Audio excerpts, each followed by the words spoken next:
Dans l'épisode de Demain nous appartient du 10 janvier 2023, Christelle, Ariane Séguillon, reçoit la visite d'Alex, Alexandre Brasseur, et Chloé, Ingrid Duchauvin, au chevet de Sylvain, Arnaud Henriet.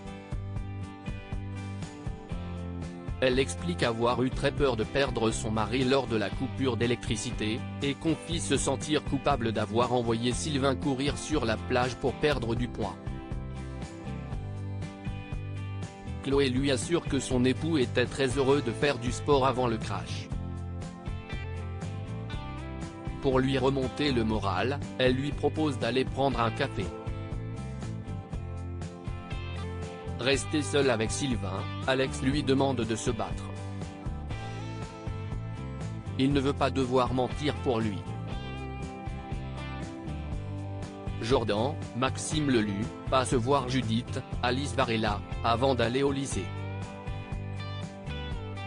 Il s'inquiète pour Jack, Dimitri Fouk, qui vit un enfer depuis le crash de l'avion. Et si son petit frère perdait définitivement la vue? Judith lui fait remarquer que rien n'est encore perdu, qu'il lui faut faire confiance aux médecins avant d'imaginer le pire. Elle lui propose de déjeuner avec sa grand-mère pour en discuter avec elle, mais Jordan ne peut se permettre de rater une nouvelle journée de cours. À l'heure du déjeuner, Judith retrouve Marianne au spoon. Elle lui pose des questions sur Jack, mais sa grand-mère n'est pas sur le dossier et ne peut pas lui promettre que le frère de Jordan retrouvera la vue.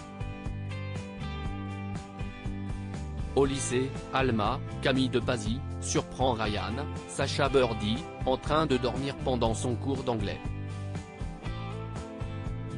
La professeure le menace de l'expulser, mais Ryan ne se fait pas prier et sort volontairement de la classe.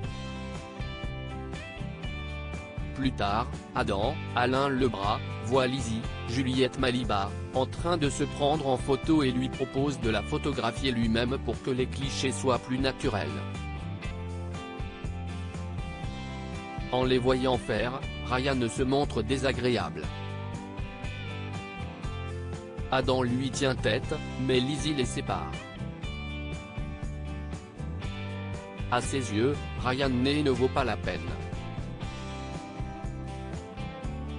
Enfin, pendant le cours de François Leroux, Emmanuel Moire, Ryan s'en prend à nouveau à Lizzie et se montre très insolent avec son professeur.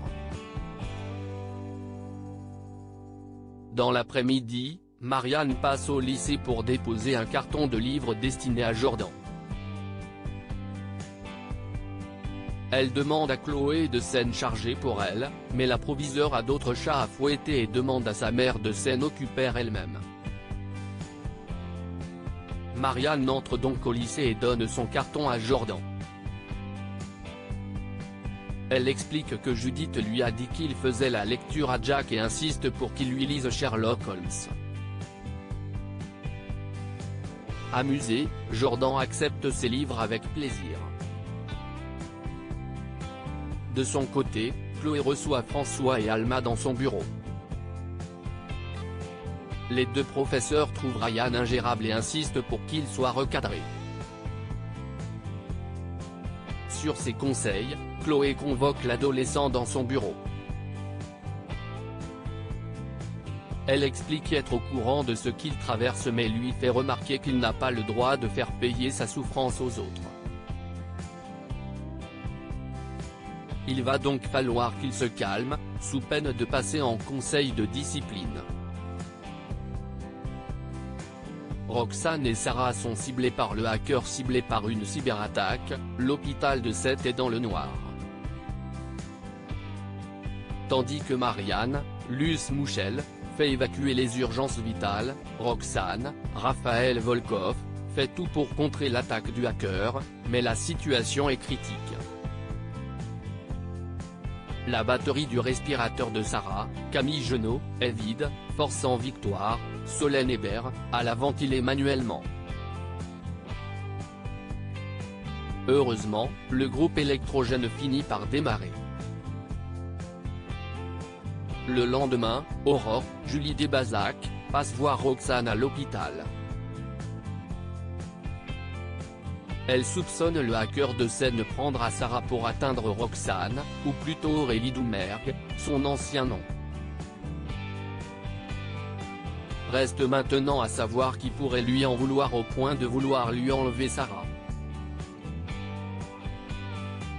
Roxane a soudain une idée, il pourrait s'agir de Simon Calfan, alias The Skull.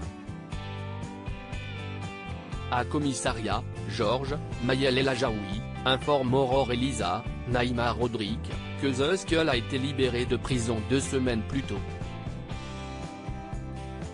Il avait été interpellé par Sarah et Roxane, ce qui lui donne un mobile.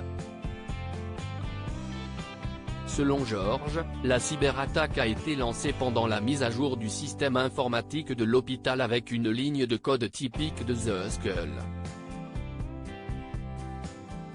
Tout l'accuse, mais il va être difficile de le localiser.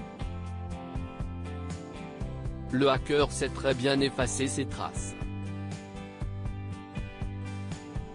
En attendant, Aurore libère Stéphane Jorda, Arnaud Baillet. À sa sortie, ce dernier s'explique avec Soraya, Kenza Saibi Couton. Il sait qu'elle a douté de lui lorsqu'il était accusé et a du mal à l'avaler. Toutefois, il ne lui en veut pas. Il sait qu'ils ne sont pas ensemble depuis si longtemps et qu'il est normal qu'elle se soit posé des questions. Peu importe ce qu'il cesse de passer, il la y met. De son côté, Georges découvre que Calfan est très actif sur les forums depuis sa libération. Il tient Sarah et Roxane pour responsables de son arrestation. Par précaution, Aurore va chercher Roxane à la sortie de l'hôpital. Elle arrive pile au moment où un motard au visage dissimulé par son casque s'apprêtait à s'en prendre à Roxane.